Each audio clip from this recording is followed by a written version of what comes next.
नमस्कार प्यारे विद्यार्थियों, आज हम पढ़ेंगे आमेर के कछवाहा वंश और उसके खास प्रतापी शासकों के बारे में।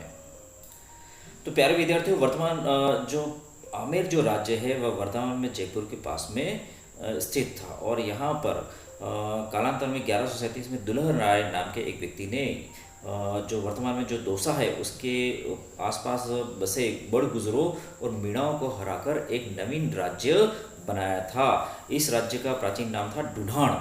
ठीक है। और इसके पश्चात दुल्हन राय होता है, वह अपने पराक्रम से वो दौसा के आसपास, जयपुर के आसपास जमवा रामगढ़ स्थान नामक स्थान है और यहाँ पर किसी ज़माने में मीणाओं का शासन था। और दुल्हन राय अपनी सैनिक क्षमता से जमवा रामगढ़ के मीणाओं को परास्त कर देता है और फिर जमवा रामगढ़ को अपनी राजधानी बनाता है। तो प्यारे विद्यार्थियों, ये जो कछवाहा वंश का जो संस्थापक होता है दुल्हन राय, है ना, तो ये कछवाहा वंश होता है, वह अपने आप को सूर्यवंशी कहता है और सूर्यमल मिश्रण के अनुसार कुर्म नामक रघुवंशी शासक की संतति होने के कारण इन्हें कुर्मवंशी भी कहलाते हैं। तो ऐसा माना जाता है कि यह जो भगवान राम के जो ज्येष्ठ पुत्र थे कुश, उनके जो वंशज हैं और उनका एक वंशज कालांतर में आमेर में एक नया राज्य स्थापित करता है। ठीक है। और इस वंश का नाम कछवाहा वंश रखा जाता है। और दुल्हन राय के पश्चात 1207 में एक और शासक होता है प्रसिद्ध कछवाहा वंश का, जिसका नाम होता है कोकिल देव। और कोकिल देव होता है वह अपने पराक्रम से, अपने शौर्य से आमेर में बसे मीणाओं को परास्त कर देता है और आमेर पर अधिकार कर लेता है। इस तरह से कोकिल देव होता है वह जमवा रामगढ़ के स्थान पर आमेर को अपनी राजधानी बनाता है। तो इस तरह से आमेर और इसके आसपास के जो क्षेत्र हैं दौसा वगैरह, यहाँ पे कछवाहा वंश के शासन की स्थापना हो जाती है। लेकिन यह शासन या ये वंश का जो राज्य होता है वह कोई खास नहीं होता है, छोटा मोटा ही होता है और कालांतर में यह चौहानों के अधीन भी होता है और चौहानों के अधीन वह कार्य करता है। एक सामंत के रूप में यहाँ के जो शासक हैं वह लंबे समय तक कार्य करते हैं। तो कई सालों तक इस तरह से परिस्थिति चली आ रही है। जैसे राजस्थान की बात करें, राजपूताना की बात करें, तो यहाँ पर जैसे मेवाड़ का शासन था तो बहुत बड़े भूभाग पर इनका अधिकार था और देश विदेश में ये इनके जो शासक थे बड़े प्रसिद्ध थे। इसी तरह से मारवाड़ भी एक बहुत बड़ा राज्य था, लेकिन उनके सामने ये जो आमेर का वंश है बहुत ही छोटा राज्य था। समय समय पर ये जो शक्तिशाली राजपूताना का जो शक्तिशाली वंश होता था उनके अधीन वह सामंत के रूप में कार्य करते थे। कई शासकों के बाद प्यारे विद्यार्थियों 1547 में भारमल नामक एक व्यक्ति आमेर का शासक बनता है जो कि 1573 तक राज करता है। तो प्यारे विद्यार्थियों, जब ये भारमल आमेर का शासक बनता है तो उसके सामने कई सारी परेशानियां होती हैं और इसके जो पड़ोसी राज्य हैं उसको तंग करते रहते हैं। और एक समय ऐसा जाता है कि इसको लगने लगता है कि यार मैं अब राजा नहीं रहूँगा, मेरा राज्य मेरे दुश्मनों द्वारा छीन लिया जाएगा। तो उसे एक शक्तिशाली व्यक्ति के साथ की ज़रूरत होती है और इसका एक मित्र होता है मजनू खां। तो उसके माध्यम से वह उससे आग्रह करता है कि यार मुझे जो दिल्ली के बादशाह अकबर हैं उनसे भेंट करवा ले। तो प्यारे विद्यार्थियों, जब जो अकबर बादशाह होता है, दिल्ली का बादशाह होता है, तो उसके कोई पुत्र नहीं होता है। तो किसी ने कहा कि भाई तुम अजमेर जाकर ख्वाजा मोइनुद्दीन चिश्ती साहब की दरगाह पर ज़ियारत करो, मन्नत मांगो, तो हो सकता है तुम्हें पुत्र रत्न की प्राप्ति हो जाए। तो अकबर बात मान के 1562 में अजमेर की यात्रा करता है और रास्ते में वह अजमेर से जयपुर से होके आता है। तो अपने मित्र मजनू खां की सहायता से भारमल अकबर से भेंट करता है और उससे सहायता मांगता है तथा उसकी अधीनता स्वीकार कर लेता है और अकबर भी पूरा आश्वासन देता है, उसकी पूरी मदद करने की का वादा उससे करता है। तो इस तरह से वादा करके अकबर है वह अजमेर की तरफ जाता है और यात्रा करके वापस लौटता है। तो वापस लौटते समय सांभर जिले है ना, तो वहाँ पर जो राजा भारमल होता है वह अपनी पुत्री, जिसका नाम होता है हरकाबाई, जिसे अकबर ने नाम दिया था मरियम उस्मानी, तो उसका विवाह अकबर के साथ कर देता है। और प्यारे विद्यार्थियों, चूंकि अकबर यहाँ पे पुत्र रत्न की प्राप्ति के लिए अजमेर आया था और यहाँ पर उसका विवाह हरकाबाई से हो जाता है और कालांतर में हरकाबाई से ही उसे पुत्र रत्न की प्राप्ति होती है, जिसे हम शहजादा सलीम के नाम से जानते हैं। और कालांतर में यह शहजादा सलीम ही जहांगीर के नाम से दिल्ली का बादशाह बनता है। तो इस तरह से क्या हो जाता है कि ये जो आमेर होता है और ये मुग़लों के संबंध बहुत अच्छे हो जाते हैं। तो एक समय में ये कमज़ोर राज्य था, छोटा राज्य था, इसकी गिनती किसी बड़े राज्य में नहीं होती थी। लेकिन अब मुग़लों की सहायता के बाद कालांतर में ये जो आमेर राज्य है ना, वो बहुत ज़्यादा शक्तिशाली बन जाएगा। और आपने देखा होगा कि आज़ादी के बाद भी जयपुर इतना शक्तिशाली था या सबसे बड़ा ज़िला था, तो हमारे राज्य की राजधानी भी बना। और इसके अलावा जो भारमल है वो क्या करता है कि अपना जो पुत्र होता है भगवंत दास और अपने जो पोते होते हैं मान सिंह, इन दोनों को अकबर की सेवा में रख लेता है। तो यहाँ पे सेवा का मतलब है कि यहाँ पे जो बादशाह होता था तो अपने जो खास विश्वास पात्र लोगों को बड़े बड़े ओहदों पर रखता था। जैसे अभी IAS हो गया, कलेक्टर हो गया, मुख्यमंत्री हो गया, उस टाइप के बड़े बड़े पदों पर उनकी योग्यता के अनुसार वह रखते थे। और अकबर की सेवा में भगवंत दास और मान सिंह भी वहाँ पे अकबर की सेवा में जाते हैं। अगला शासक है जिसका नाम है, प्यारे विद्यार्थियों, जिसका नाम है भगवंत दास, जो 1573 से लेके 1589 तक शासन करता है। तो भगवंत दास के बारे में वैसे कुछ खास नहीं है, लेकिन यह अपनी भगवंत दास होता है वह अपनी पुत्री मानबाई का विवाह जहांगीर के साथ करता है। और कालांतर में जहांगीर और मानबाई से एक पुत्र पैदा होता है जिसका नाम होता है खुसरो। और ये खुसरो ही अपने पिता जहांगीर के विरुद्ध विद्रोह भी करता है। और 1589 में लाहौर में भगवंत दास की मृत्यु हो जाती है। अगले जो शासक हैं जिनका नाम है मान सिंह, तो ये 1589 से लेके 1614 तक शासन करते हैं। और जो कछवाहा वंश है उनके सबसे बड़े प्रतापी शासकों में से एक हैं। तो प्यारे विद्यार्थियों, ये जो मान सिंह होता है वह छोटी आयु में, लगभग 12 वर्ष की आयु में ही मुगलों की सेवा में चला जाता है। और वह अपने जीवन काल में बादशाह अकबर और बादशाह जहांगीर की सेवा करता है।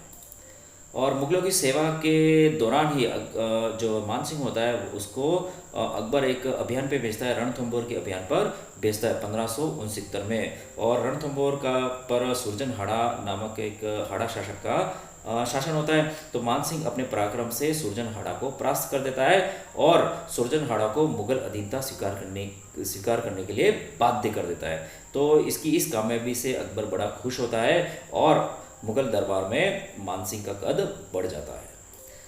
इसके अलावा जब बादशाह अकबर और महाराणा प्रताप इन दोनों के संघर्ष के बारे में तो आप जानते ही होंगे।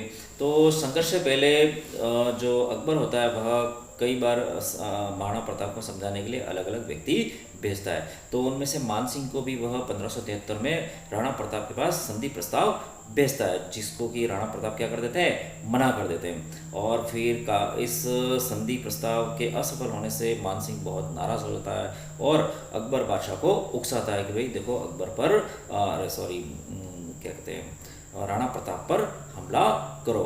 और अकबर भी उसकी बात मान लेता है और मान सिंह के नेतृत्व में 1576 में हल्दी घाटी के युद्ध के समय युद्ध की कमान मान सिंह को देता है। और मान सिंह के नेतृत्व में हल्दी घाटी का 1576 में प्रसिद्ध युद्ध होता है, जो कि अनिर्णित रहता है, यानी कि इसमें न तो अकबर जीता न ही महाराणा प्रताप जीते। तो इस युद्ध के पश्चात अकबर होता है मान सिंह से नाराज़ भी हो जाता है, लेकिन बाद में मान जाता है। तो मान सिंह का पराक्रम इतना होता है कि अकबर के लिए वह इतना खास होता है कि अकबर उसे नवरत्नों में शामिल करता है और अकबर उसे फर्जंद की उपाधि देता है। और यह पहला ऐसा व्यक्ति होता है जिसको 7000 मनसब दिया जाता है। इससे पहले इतना बड़ा ओहदा मतलब ये जो अकबर का जो प्रशासन था उसमें ये 7000 मनसब मतलब बहुत बड़ा पद होता था और केवल जो अकबर के खास होते थे या मुसलमान लोग होते थे उनको ही मिलता था। लेकिन मान सिंह ने अपनी योग्यता से इस पद को हासिल किया। और जो कि अकबर ने इसे फर्जंद कहा था, तो फर्जंद का मतलब होता है बेटा। तो अकबर का प्रभाव मान सिंह का अकबर पर इतना प्रभाव था कि अकबर उसको अपने पुत्र के समान मानता था। मान सिंह का जीवन एक सफल प्रशासक के रूप में होता है, एक सफल राजा के रूप में होता है। और 1614 में इलिचपुर में उसकी मृत्यु हो जाती है। तो प्यारे विद्यार्थियों, मान सिंह न केवल वीर था, अच्छा प्रशासक था, बल्कि विद्वानों का आश्रयदाता भी था। उसके समय मान चरित्र महाराज कोश नामक ग्रंथ लिखे गए। इसके समय मुरारी दान ने मान प्रकाश लिखी, है ना। मुरारी दान करके एक लेखक थे, उन्होंने मान प्रकाश नामक पुस्तक लिखी। वह जगन्नाथ ने मान कीर्ति मुक्तावली नामक पुस्तक की रचना की। और मान सिंह के समय ही इनकी जो मान सिंह की रानी थी गंगावती, इन्होंने अपने पुत्र जगत सिंह की याद में जगत शिरोमणि नामक एक प्रसिद्ध मंदिर का निर्माण करवाया था। प्यारे विद्यार्थियों, हमारे जो अगले शासक हैं जिनका नाम है मिर्जा राजा जयसिंह, और मिर्जा राजा जयसिंह 1621 में शासक बनते हैं और 1667 तक शासन करते हैं। तो मात्र 11 वर्ष की आयु में ही 1621 में जयसिंह आमेर के शासक बन जाते हैं। और जयसिंह अपने जीवन में जहांगीर, शाहजहां और औरंगजेब यानी कि 3 मुगल बादशाहों की सेवा करते हैं। मुगल बादशाह मिर्जा राजा जयसिंह की जो कूटनीति है उससे बड़े प्रभावित होते हैं और 1623 में मलिक अंबर के विरुद्ध इन्हें दक्षिण में भेजा जाता है। तो जो मुगल बादशाह है उनको मलिक अंबर नामक एक व्यक्ति दक्षिण भारत में परेशान करता है, तो उसको सबक सिखाने के लिए मिर्जा राजा जयसिंह को दक्षिण भारत भेजा जाता है। और इस अभियान में मिर्जा राजा जयसिंह अद्भुत साहस और वीरता का प्रदर्शन करते हैं और सफलता प्राप्त करते हैं। इसके अलावा 1629 में उन्हें उज़्बेकों को दबाने के लिए सीमांत प्रांत यानी अफगानिस्तान के क्षेत्र में इन्हें भेजा जाता है। ठीक है, 1630 ईस्वी में जयसिंह ने खाना जहां लोदी के विद्रोह को दबाया। इसके अलावा 1636 में शाहजहां के साथ बीजापुर और गोलकुंडा अभियान पर दक्षिण भारत गए और वहां पर भी इन्होंने वीरता का प्रदर्शन किया। 1637 में जो बादशाह शाहजहां होता है वह जयसिंह की वीरता से इतना प्रभावित होता है और उन्हें मिर्जा राजा की पदवी देकर उन्हें सम्मानित करता है तथा कंधार की ओर शुजा के साथ उनको कंधार की ओर भेजा जाता है। तो प्यारे विद्यार्थियों, जो मुगल बादशाहों की ये जो सेवा में भी रहते हैं और अपने जो आमेर है यहाँ पर वह शासन का काम भी करते हैं। तो जो मुगल बादशाह होता है शाहजहां, उसकी मृत्यु के बाद उसके पुत्रों में उत्तराधिकारी युद्ध शुरू हो जाता है। और पहले तो जो जयसिंह होते हैं वह उनका झुकाव दारा शिकोह की तरफ होता है, लेकिन वह परिस्थितियाँ देखते हैं और परिस्थिति के अनुसार औरंगजेब की जीत होती है तो वह मौका देखकर औरंगजेब की तरफ मिल जाते हैं। और इस तरह से जो नया बादशाह बनता है औरंगज़ेब, उसके साथ भी जयसिंह के संबंध बहुत ही अच्छे होते हैं। और औरंगज़ेब भी जानता है कि भाई ये जो जयसिंह होते हैं वह कितने वीर हैं, कितने कूटनीतिज्ञ हैं, कितने बड़े ज्ञानी हैं और किसी मामले को किस तरह से निपटा जाए उसको वह भलीभांति समझते हैं। तो औरंगज़ेब जब शासक बनता है तो दक्षिण भारत में जैसे आज का महाराष्ट्र है तो वहाँ पर मराठा सरदार शिवाजी के नेतृत्व में एक मराठा संगठित होते हैं तथा मुगल जो क्षेत्र होते हैं उन पर अधिकार करते हैं। तो कालांतर में जो शिवाजी होते हैं वह मराठों को इतने शक्तिशाली बना देते हैं कि कई सारे मुगल क्षेत्र को वह अपने अंडर में कर लेते हैं, यानी कि उस पर अधिकार कर लेते हैं। तो औरंगजेब इस बात से चिंतित हो जाता है और फिर शिवाजी को दबाने के लिए वह मिर्जा राजा जयसिंह को और शिवाजी के विरुद्ध दक्षिण भारत भेजता है। और जयसिंह भी उसको नाराज़ नहीं करते और जयसिंह यहाँ पर देखते हैं कि भाई शिवाजी बड़े शक्तिशाली हैं, तो फिर तब भी वह अपनी कूटनीति के माध्यम से शिवाजी को अकेला कर देते हैं और उसके कई सारे किलों को जो शिवाजी ने कालांतर में जीते थे तो उन किलों पर वह अधिकार कर लेते हैं। तो शिवाजी के द्वारा जीता हुआ एक किला था जिसका नाम था पुरंदर। तो ये एक महत्वपूर्ण किला था, सामरिक दृष्टि से और आर्थिक दृष्टि से भी ये महत्वपूर्ण किला था। लेकिन जयसिंह होता है वह पुरंदर के किले पर अधिकार कर लेते हैं और वह चारों तरफ से ऐसा घेरा डालते हैं कि शिवाजी मजबूर हो जाते हैं और अंत में वह 1665 में संधि करते हैं, जिन्हें इतिहास में पुरंदर की संधि के नाम से जाना जाता है। तो इस तरह से जो जयसिंह होते हैं वह अपनी दूरदर्शिता और शक्ति और कूटनीति के माध्यम से शिवाजी जैसे वीर को भी अपने अधीन कर लेते हैं या फिर संधि करने के लिए बाध्य वो कर लेते हैं। तो पुरंदर की संधि करना मतलब जयसिंह मिर्जा राजा जयसिंह के लिए एक बहुत बड़ा कार्य था। इसके अलावा वह शैक्षिक रूप से भी बड़े ज्ञानी होते हैं, उन्हें कई भाषाओं का ज्ञान होता है, ठीक है। और इसके अलावा वह विद्वानों का सम्मान करना भी जानते हैं। प्रसिद्ध कवि बिहारी का वह आश्रयदाता था, यानी कि इनके दरबार में बिहारी नामक कवि रहता था जिन्होंने बिहारी सतसई नामक ग्रंथ की रचना की थी। तो प्यारे विद्यार्थियों, आज के लिए इतना ही। अगले वीडियो में हम मिर्जा राजा सवाई जयसिंह के बारे में पढ़ेंगे। मिर्जा राजा जयसिंह के बारे में तो हम पढ़ चुके हैं, अगले वीडियो में हम सवाई जयसिंह के बारे में पढ़ेंगे। धन्यवाद।